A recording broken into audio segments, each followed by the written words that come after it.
So welcome to the three-part series, How to Leverage Technology to Increase Production, Quality, and Growth. It is being presented by Dr. Brian Laskin. Tonight is part 3, New Patients, and we will begin the webinar shortly. And with that, it is my distinct honor to introduce Dr. Brian Laskin. Using 20 years of experience providing dental care to anxious patients, Dr. Brian Laskin's passion is to reduce stress for the dental industry through innovation, education, and standardization. Through his multiple businesses, Upgrade Dental, Digital Nitrous, Opera DDS, and Tooth Apps, and being the author of the book, The Patient First Manifesto, Dr. Laskin excels at integrating technology and teamwork into practices. He plays an active role at several progressive dental organizations, and he serves as counsel to leading dental companies. Through participation at the Dental Standards Institute groundbreaking workshops, Dr. Laskin is giving patients a voice, as well as creating important guidelines for emerging technologies. And now it is my pleasure to say, take it away, Dr. Laskin. Thank you very much, Jessica. Thanks for all you do again. Thank you all for showing up today for another presentation, which I'm going to do everything I can to give as much value as I possibly can. And I promised Jessica yesterday that I would send a shorter bio, and I failed. So I apologize to all of you for that long bio, but thank you again. Today, we're going to be talking about how to dramatically increase your new patients through leveraging technology. Just like part 1, where we talked about the mindset led to the extension into the technology, where we're leveraging the mindset that we learned about in part 1 to the different phases of technology yesterday, from patients' expectations to being ahead of the curve to sort of emerging technologies. We're going to take what we learned yesterday and bring that into new patients, particularly leveraging that phase 1 that we discussed yesterday. Again, if just to remind you, it's not what patients expect from other dental practices, but what kind of experiences patients have in 2023 with every single business they work with, but not so much with dentistry. And if we can shift our practices, shift the sort of the sales of our practices to the wins of what patients expect, that then we're really exceeding their expectations compared to other practices. And it becomes a virtuous cycle of growth where you can't help it but have more and more new patients coming your way. So let's get into it a little bit. Same disclosure as the last 2 days. I'm part of several different companies, like Jessica said, Lake Minnetonka Dental, Upgrade Dental, Digital Nitrous are the big ones, and Tooth Apps, which is our interoperability platform. I wrote a book called The Patient First Manifesto. I have another book coming out, Dental Disorder. I did sell Opera DDS to Vine Dental and sold my practices a few years ago too. Again, that's my practice where we leverage technology to grow. And we'll talk about the types of technology where we grow to get new patients today, right? Leverage the technology to increase efficiencies in our practice and thrill our patients. But that's a different talk show than we're going to be talking about today. Today, it is all about new patients and easily bringing in new patients.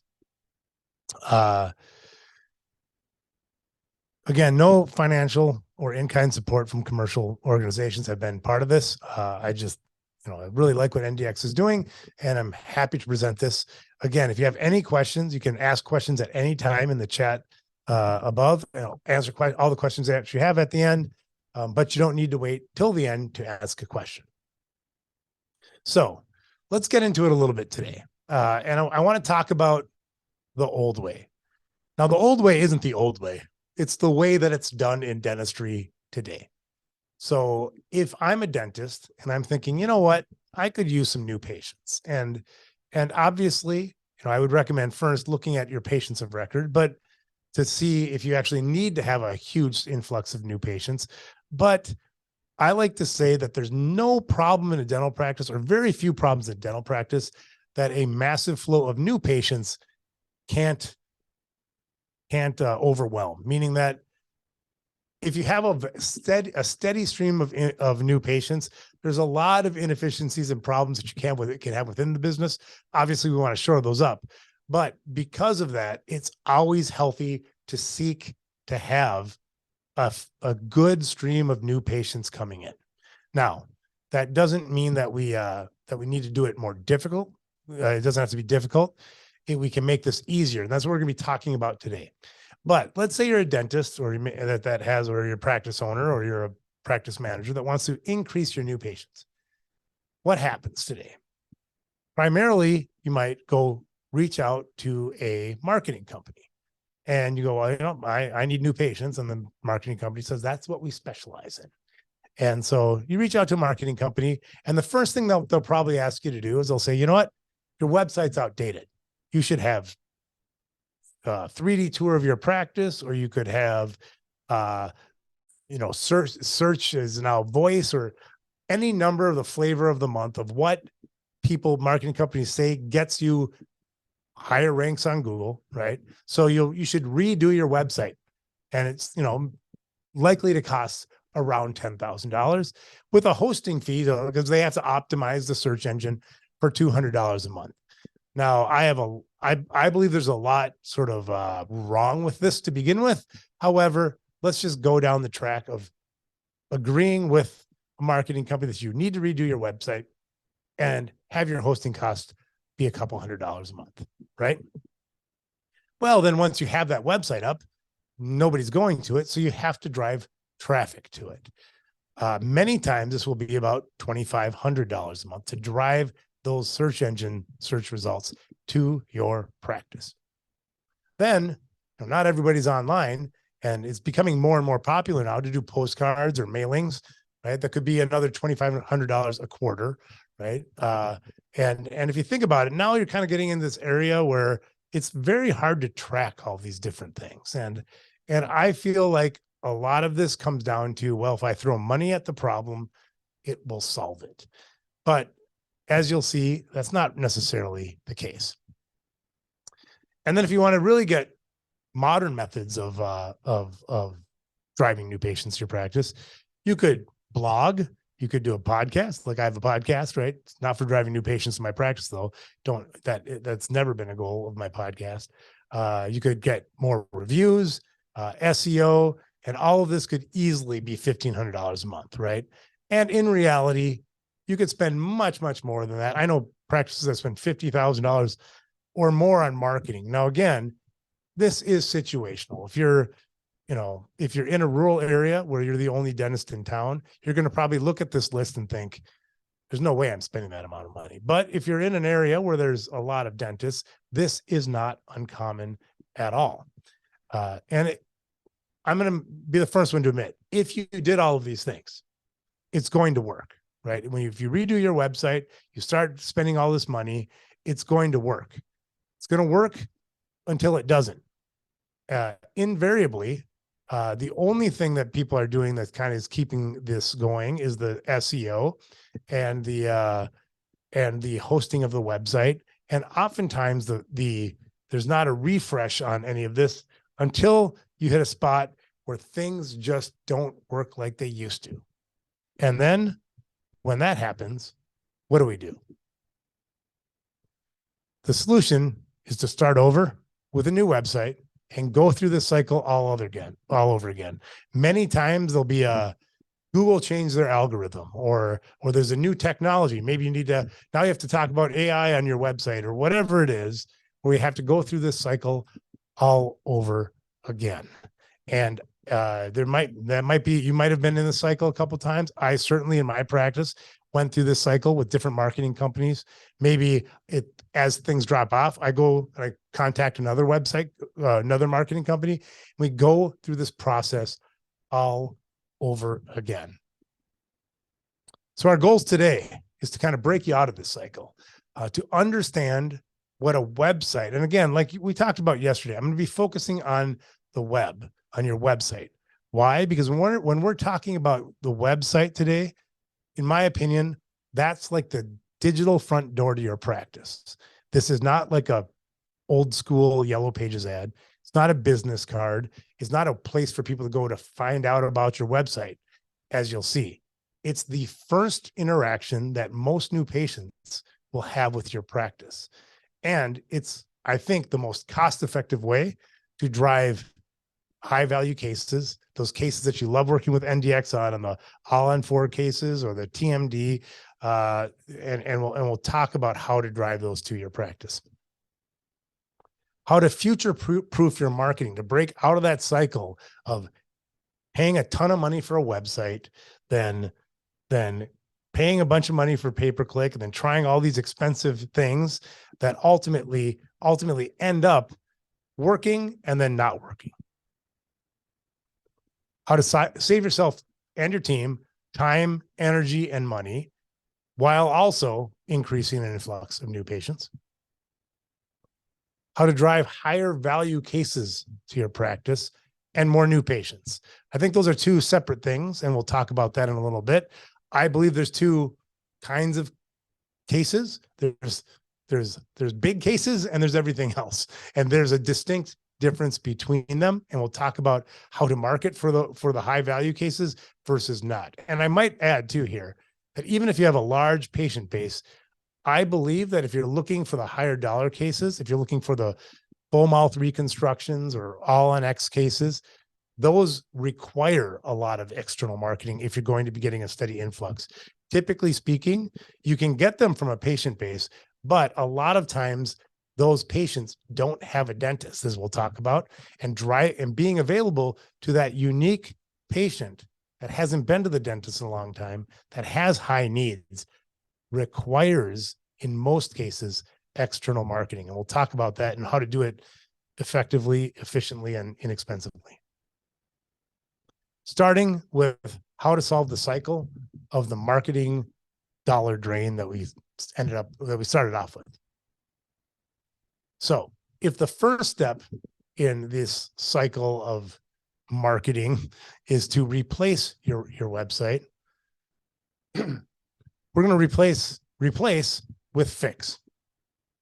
I believe that there's, as you will talk in a little bit, there's probably not, even if you don't have a up-to-date website, there's probably a lot you can do to fix it, because you probably have great content there. You've probably put some thought into it, or at least somebody did, and there's great content here. And you know, if you equated this to having a minor cavity, if you extracted the tooth, yes, you get rid of the cavity. However, it's not the juice isn't worth the squeeze, right? You'd go in, you do either a minimum preparation, or maybe even something that would remineralize the tooth, but we wouldn't extract the tooth if you have a small cavity. If you have a decent website, or even one that's not beautiful, there's a lot you can do with what you have already without starting off with that huge bill replacing it. This is, I like this picture. It shows it's a beautiful vase. It was in a museum. However, I wouldn't want to use it, right? There's beautiful websites out there that are just like, you look at them and just, oh, it's gorgeous, right? Beautiful dental websites, but they don't have the functionality that new patients are looking for. You'll see that today. Conversely, there's websites that look ugly. There's not a lot of artistry behind the websites, but they have the tools, they have the technology, and they are set up for how a patient would want to interact with the practice today. We'll talk about that. So what we're talking about today is not spending tons of money on making things look beautiful. It's getting your website fixed so that's optimized to convert new patients, right? Doing these, if you have the right tools on your website, you should get more than a 30% increase of the people coming to your practice, actually coming to your website, actually coming into your practice. Let me state that again. That's converting. So if you have a new patient, prospective new patient that comes to your website, by doing what we're talking about today, at least 30% more patients who come to your website, who are checking you out, which happens all the time, actually convert to new patients in your practice. So we're going to go through a list of things. Number one is having your website secure and complete.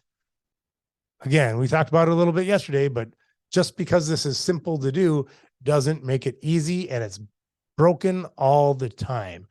I don't check my websites all the time to make sure that things are functioning the way that they did the day we went live.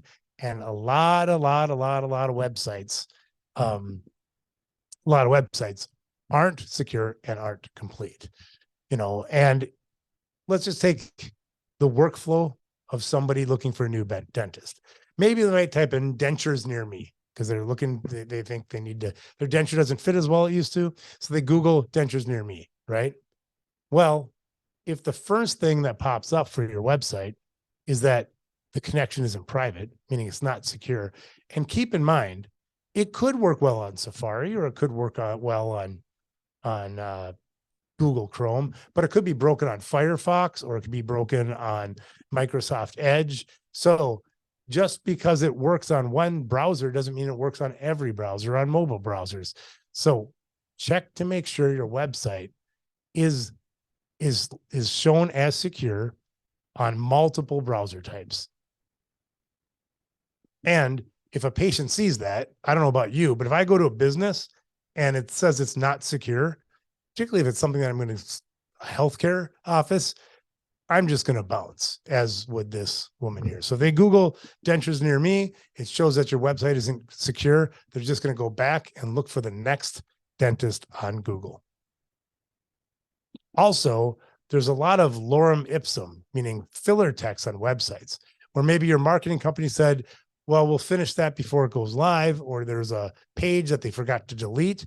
A shocking number of websites that we've looked at for dental practices actually have filler text. That what the lorem ipsum is. That's what, when marketing companies are building a website, before they put in the body text, let's say you have a section on your website that talks about this great dental lab you work with from National Dentex and how you coordinate with them on creating dentures, right?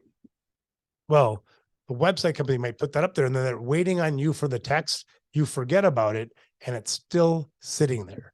Well, quick tip to show whether or not you have filler text on your website is type site:/yourpracticewebsite.com. So if it's my practice is LakeMinnetonkaDental.com. Now, it's not my practice anymore. So I have nothing to do with the website today. But if you say site:/yourpractice.com and then space in quotes lorem ipsum, it will tell you whether you have filler text and where on your website. So there's probably a lot of people doing that right now, but it's a quick tip to show how if you have missing text on your website. And both security and filler text is like a smell test for your patients.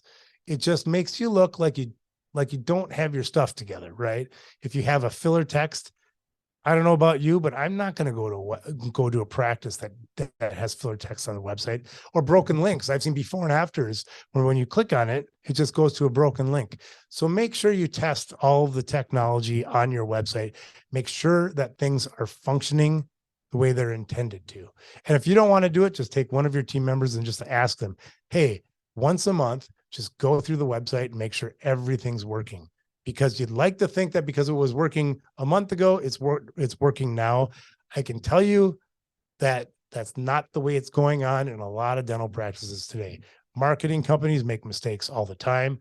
Links get broken and text gets erased. And so make sure you're checking your website on multiple browsers, that it's secure, and that all the content and links are functioning well.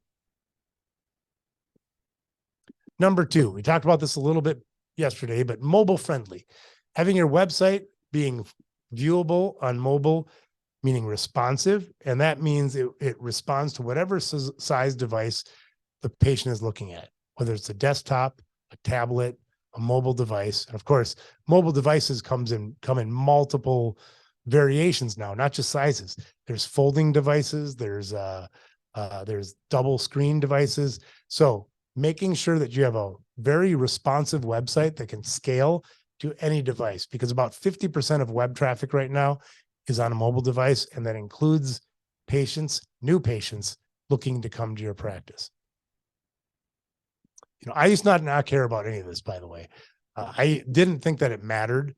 And frankly, probably when I had my head buried in the sand, like this guy here, it probably didn't matter nearly as much because we're talking 10 years ago. 10 years ago, I don't think having a mobile friendly website that even was secure was as big of a deal. But every day, this is becoming more and more important. And I recognize that there's a lot of people, a lot of dental practices that don't even have a website, right? Now, that's fine if you're not looking for new patients. But if you're actively, if you're here looking to grow, we're talking about leveraging technology to grow your practice.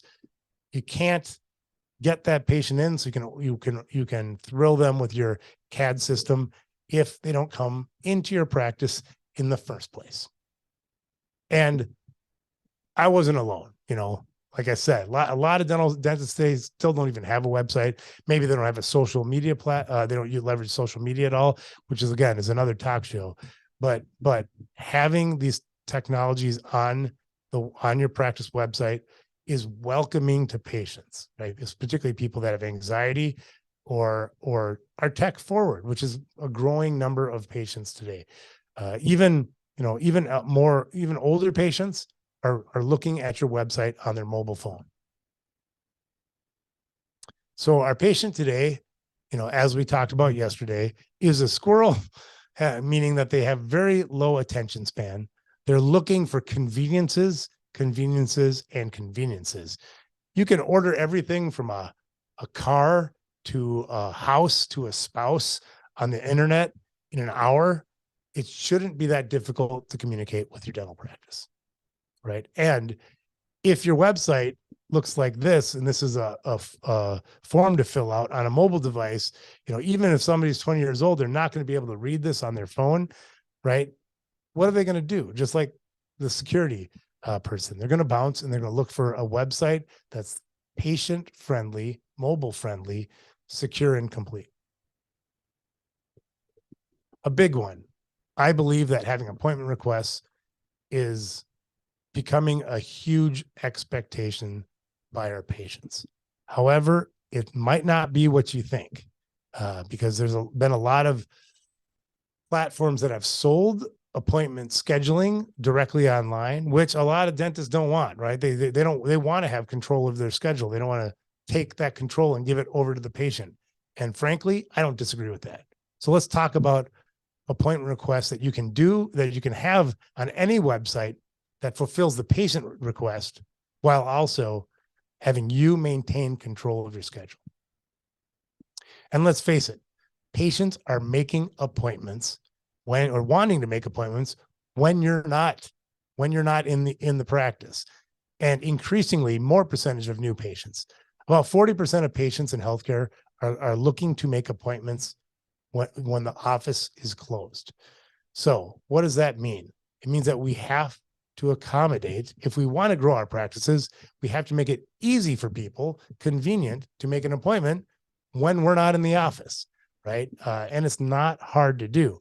But, if this guy went home and this is very stereotypical, but I'll say it anyway. Like the wife says, John, did you make an appointment with the dentist? We just moved to town. The kids and I went 8 months ago. You have to go to the dentist. Well, John's never going to remember when he goes to the office, right? I'm John, right? So I have to have my wife tell me, oh yeah. So I pull out my phone and I go to make an appointment. And if that office doesn't have the ability to request an appointment at that moment in time, guess what? I'm not getting it done. However, this doesn't mean that I have to actually make an appointment. What am I looking to do? If it's 10:30 at night and I pull up a business and I want to make an appointment, in my mind, what I want to do is just request an appointment so I can get it out of my brain that I don't have to worry about this anymore. So if I request an appointment with a time or 2 times or 3 times, and then the office gets back to me and says, oh, we'll see you tomorrow at 2, I can go, great. I didn't have to remember to make an appointment. So you can still be in control. Now, if you want to have direct scheduling, that's possible too, obviously.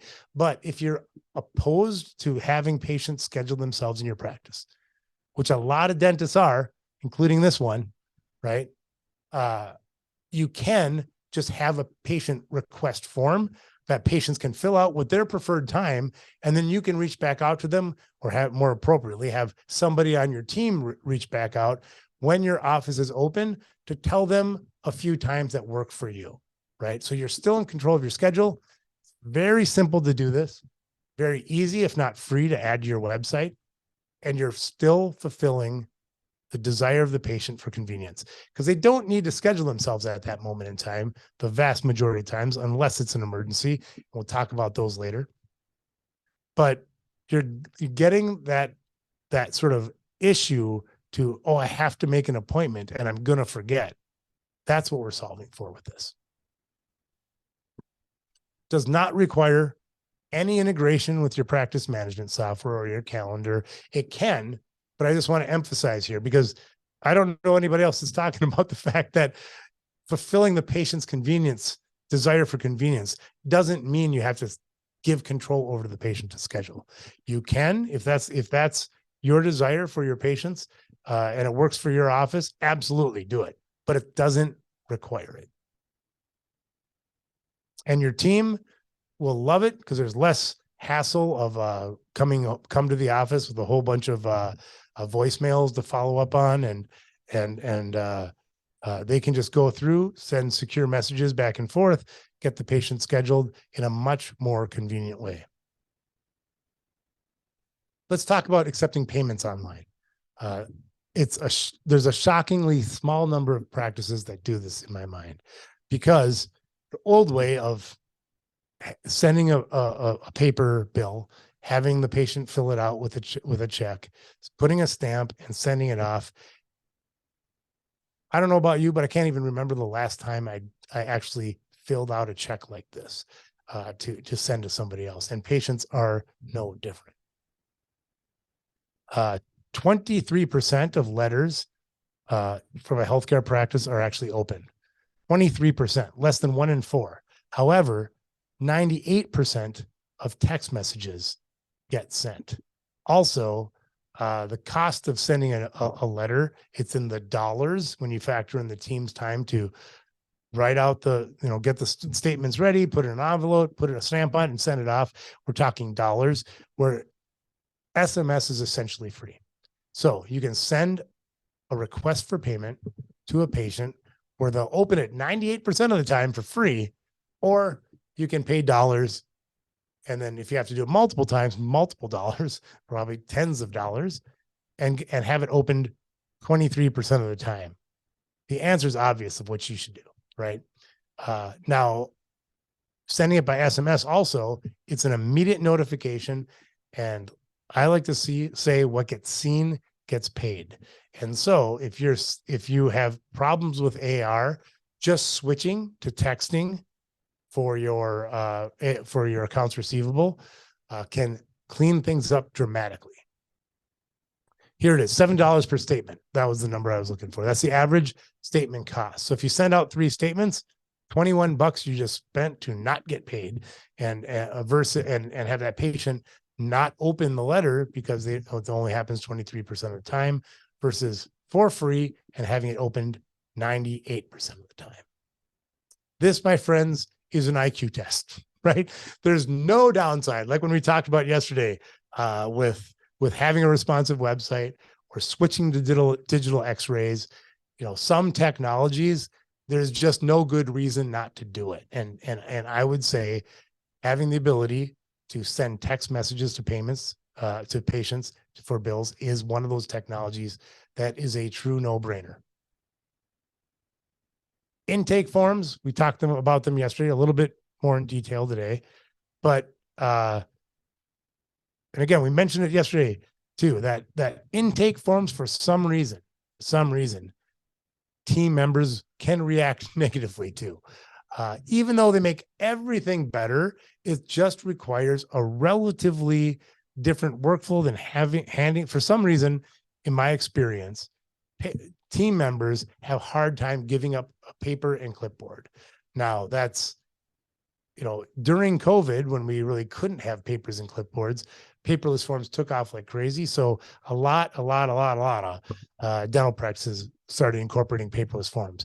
But but with if you stay on it for 90 days, like we talked about yesterday, pretty much all team members are going to switch over and love paperless forms. It's actually more convenient for everybody than having to read handwriting, shred documents, scan them, try to get this information into the practice management software. And one tip, I also like to text these to the patient, even if that patient is standing right across from me at the front desk. Why? Because then when they text it and they open up on their own mobile device, it has their information pre-stored, just like every other form that they fill out. So when they click on their address, it'll just automatically fill in their address. Obviously they're going to have to fill out their medical history, their dental history, but I don't know about you, but if I have to fill out my address on a paper form, I feel like there's something wrong. It's another sniff test. So having a form like this, this is a new patient form that people can fill out on the web. You can, on a computer in your office, on an iPad, or even better, texting it to them or emailing it to them while they're in your office securely.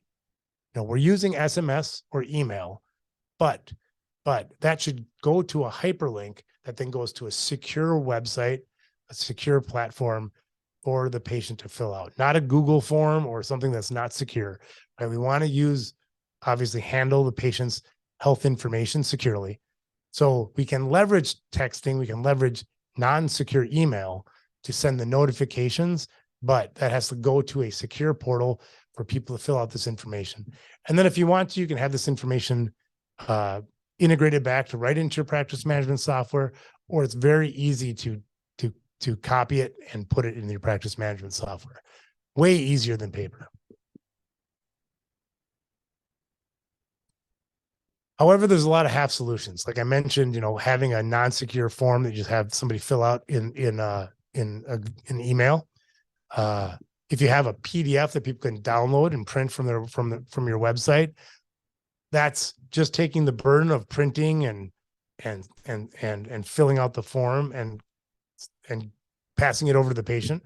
Many patients today don't even have a printer. I'm actually invested in a company that puts printers in apartment buildings because in places like apartment buildings, because so many people don't have printers now that there's can be a communal printer for everybody to use. So having a patient have to download PDF from your website or non-securely fill it out online, that's a half solution to be very wary of. So make sure that it's a comprehensive, secure platform that directly captures this information from your patients. Next up on our list for things to have to interact with your new patients, a big one is emergency forms. We talked about this a little bit yesterday, but if this poor guy falls and smashes his face on the sidewalk, right? He needs help now, right? He's going to look at you. If he's a patient of record, he's going to look at your website and figure out what he has to do. If he's not your patient, he's going to Google dentist near me or emergency dental care or I broke my tooth. And we want to make it convenient. I think if there's one thing where you walk away today from this presentation about bringing in new patients, think about convenience, not just on your website, like we're mainly focusing on today, because that is the digital front door to your practice, but things like CAD scanning.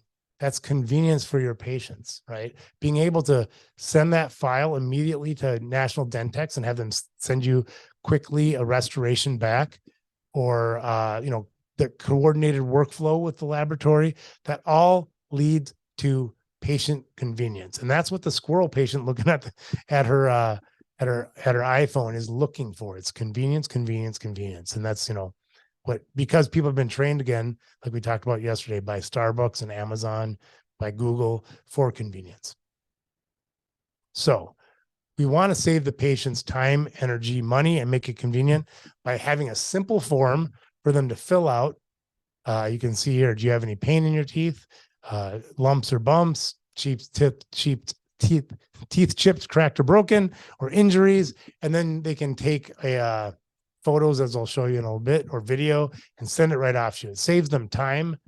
It increases your production, because, by the way, you don't even have to handle a phone call. Like we talked about yesterday, you can be in the movie theater and respond to this. You don't have to, even have your phone on. You can just see a notification that you got a form, open it up and respond very quickly, right? That way, the patient knows you're available 24/7, but you don't have to respond immediately. Having these forms makes it asynchronous, meaning you don't have to have a phone call or a Zoom call like we're doing right now. You can, if you want to, you can do that either one securely. Phone calls, if you can just make a phone call, but Zoom isn't secure. So make sure if you're going to use a teledentistry platform, make sure it's HIPAA compliant. I think there is a HIPAA compliant version of Zoom, but it's very expensive. There's more inexpensive versions. But for emergencies, I like to start off, at least initially, asynchronously. That way I can respond when it's convenient for me. Doesn't need to be immediate, but obviously if you don't respond to the patient in a relatively quick period of time, they're just going to Google dentist near me if they have a true emergency and go somewhere else. Conversely, if that other dentist doesn't have emergency forms on their website, which is more than likely the case, that you might be the person that they're looking at the next practice when they need help at that urgent time. And oftentimes emergencies, as we all know, are endo or implants or high value cases. So being available, but making it convenient both for patients, but convenient for us too, convenient for our team members. No longer do you have to be on call for a phone call. You can be on call to receive a form and securely message back. And as we all know, there's not that many dental emergencies that we actually have to go in for. So if we can handle it securely and say, hey, I can see what's going on in your mouth because you actually sent me a photo, so I can authentically say I can see what's going on, and you just chipped a tooth in the back, it's obvious that if it's not sensitive, we can wait till Monday. I can see on my phone that I have an appointment at 10 a.m. on Tuesday. See you there. That kind of thing. It's convenient for our team, convenient for us, convenient for patients. One of my favorites is the virtual consults. I like to talk about this guy, Joe. Joe has a lot of dental needs, right? You don't need to be a dentist or a hygienist or an assistant or work in a dental practice to know that Joe's teeth are problematic. To know that Joe has to see a dentist to get his oral health improved. Joe can look in the mirror every single day and see this. So why hasn't Joe got his teeth fixed? We talked about it yesterday. There's really two big reasons why. One is money, but I would argue that's probably even though it's the number one perceived problem, I would say that as great in most cases is anxiety of not wanting to come in, not wanting to be lectured, not knowing what to do. It's been 30 years. My teeth have looked like this for the last 20. I don't know where to begin. But for large cases like this, when I talked about in the beginning, that large cases are different than other cases. Why? Well, small cases, people have a need, and then they'll either do it or not do it based on many other factors. However, large cases, for the most part, the vast majority of time, somebody like Joe doesn't need somebody to tell them, hey, you have dental problems, right? For small cases, we do, right? If there's a cavity and approximately, patient doesn't know the vast majority of time until we take an x-ray and tell them. Joe, however, doesn't need that. But in Joe's case, his daughter was getting married. It may be, as we talked about yesterday, an inheritance, or Joe's getting divorced, or he's getting married, or just moved to a new town, or he lost 20 pounds and decided it's time to take care of himself. Whatever the reason is, large cases, I don't believe are sold. Large cases, the patient has a life event and then decides now's the time for me to finally take care of my teeth. And I think there's probably a lot of people, on the call today that have experienced that when somebody just comes in and says, it's finally my time. My kids are out of college. I'm finally done paying for them. It's time to take care of me, right? Those life events are what drives these high dollar cases. So what is our role as oral healthcare professionals for that patient is to be available and make it convenient for these people, for people with large dental needs to have their needs addressed without judgment and have the skills to actually execute on treating them or referring them to somebody who does, right? And if you need the help treating these large cases, I think they're the most rewarding cases. The larger the case, the bigger the transformation, the bigger the life change for patients. NDX has tons of great clinical education and can help you elevate your ability to treat patients like this. But what we're talking about today is how do we get them in your chair so you have the opportunity to treat them in the first place? And it is through digitally giving them a way to just take photos, just like the emergency case or video, and have a very, very easy, nondescript way for patients to send you information so you can call them up and say, hey, Joe, we got your pictures. And first of all, we see people like you all of the time. We're reassuring them that they're not alone. And there's no judgment here. We're happy to see you. Obviously we can't tell you everything we can do based on just a couple photos, but we can see that there's a lot we can do for you.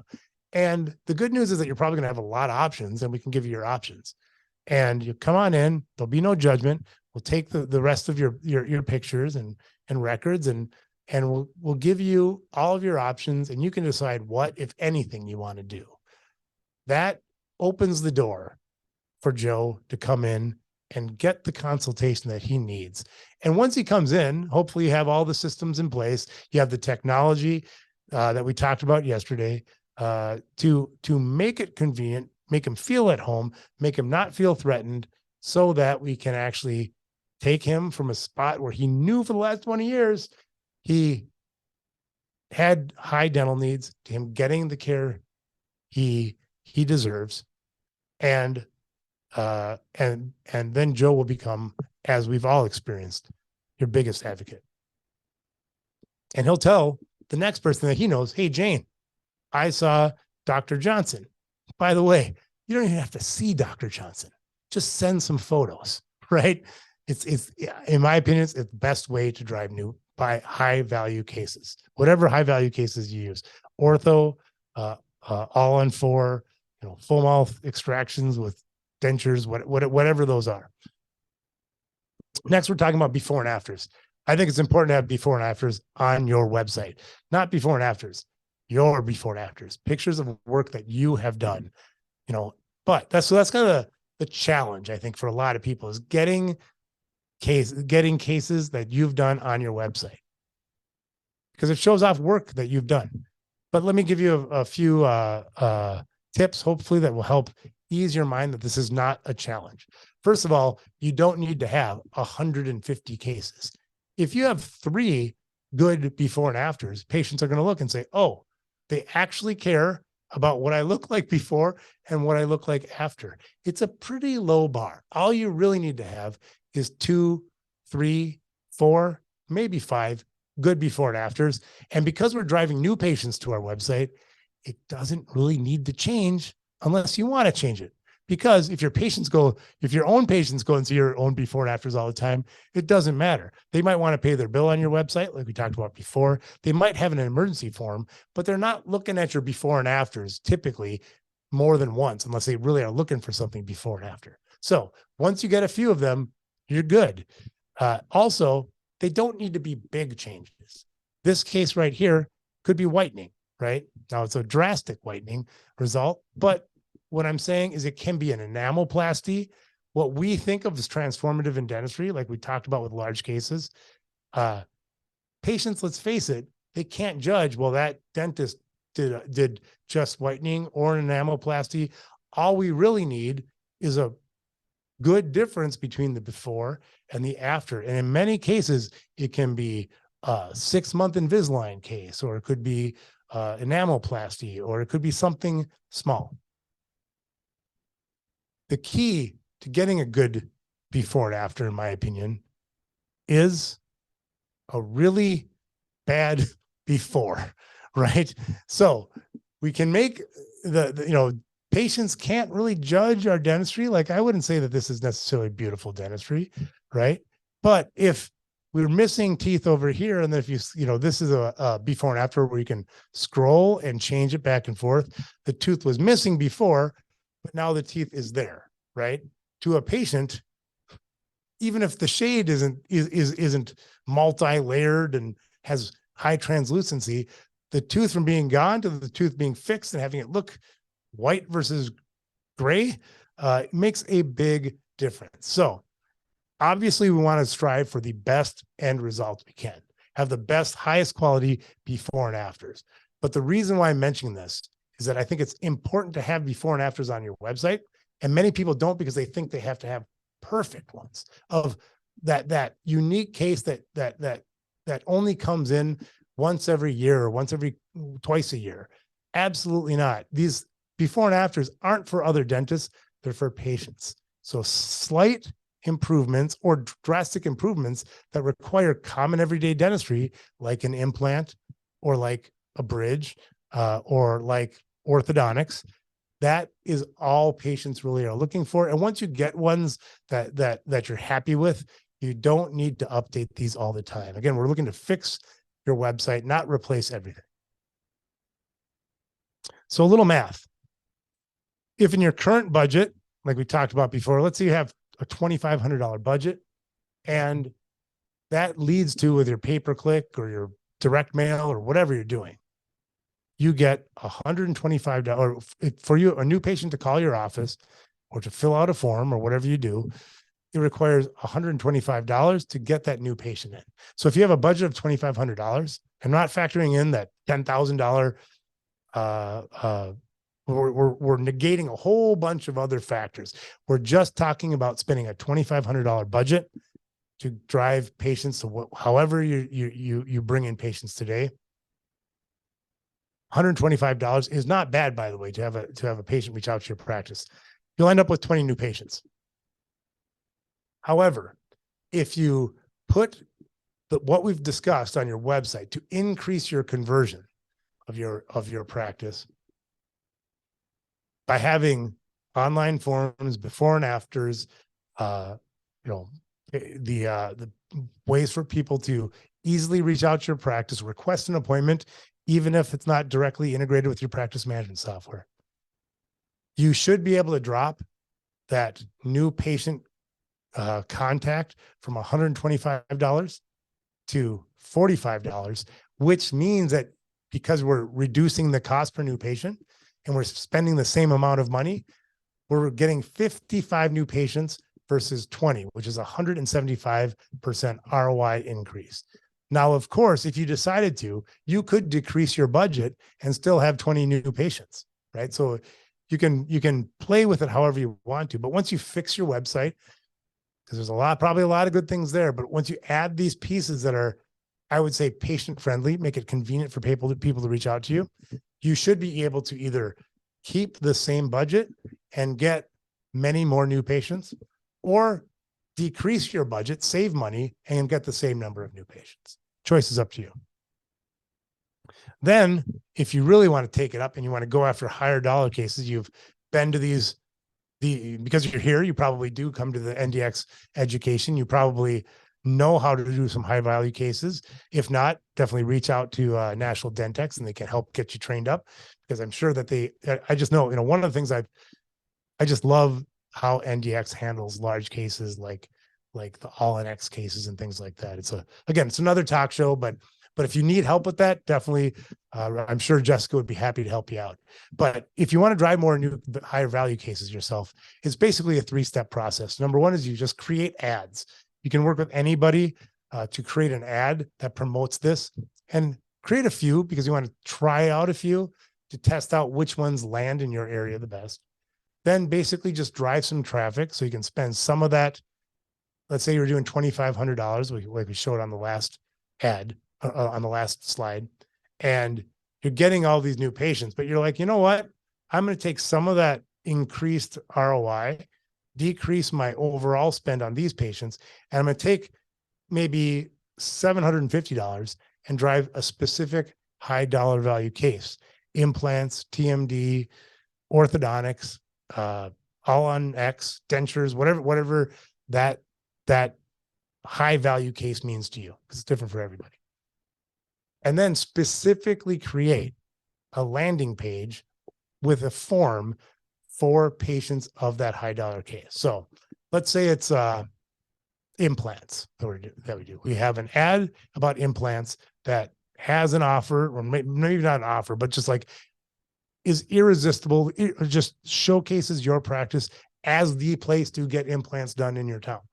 Then you drive traffic for SEO for implants with part of that budget that you've saved from fixing your website. And then you have a specific form that you drive people to get people in that says, this is the, what is this? Pleasant Dental Smile Care implant consultation form, and you talk about that. So it's the digital front door specifically for that high value case that you'd like. It will increase the number of cases, that the high dollar value cases, right? So I would recommend fixing your website, start getting the new patients, or start lowering your ROI spend to get the same number of new patients, and then take some of that delta, that money that you spend on driving new patients, or the extra ROI that you have, and specifically start targeting high dollar cases or cases that you want to do, sedation, TMD, whatever that means to you, right? Because every one of us in dentistry, after we've been out for a few years, has specific cases that we'd like to have more new patients to do that procedure. That's how you do it. Create the ad or ads to test, drive traffic using the extra margin that you've created by fixing your website, and then have a specific landing page or form for people to fill out, to bring in those leads in a safe, comfortable, easy way. It can be the same form, but just have it look like an implant form, because you're saying, we love doing implants. We love seeing patients like you. Take a photo of your upper arch or lower arch, and there'll be no judgment. We'll have you come in, give you all your options, and describe and then we can decide together what, if anything, you want to do. So the new way to get patients: fix the items we covered on your website. If you're missing some things, we can go over how to get them fixed. But any marketing company worth their weight in salt should have access to these resources. If not, let me know and we can get you going with something that does. Start running marketing for emergencies, aligners, same-day dentistry, whatever you want to do. Then start running marketing for the higher dollar value cases. Once you are getting the results on having that digital front door open, and you're bringing on more routine dental care, then you can start going after those implants, those all-on-4 cases, all those things that NDX specializes in, that transform people's lives. So that list again to fix your website is: make sure it's secure and complete. Google your practice website, and then in quotes, Lipsum order, whatever the text was that I had on there. If you need it, let me know. Make sure it's mobile friendly, it scales across all devices, that you have a patient request form, appointment request form, that you can take payments on your website, that you have intake forms on your website that are secure, emergency forms for people that have emergencies, virtual consults for big cases, and before and afters of your work. Thank you very much.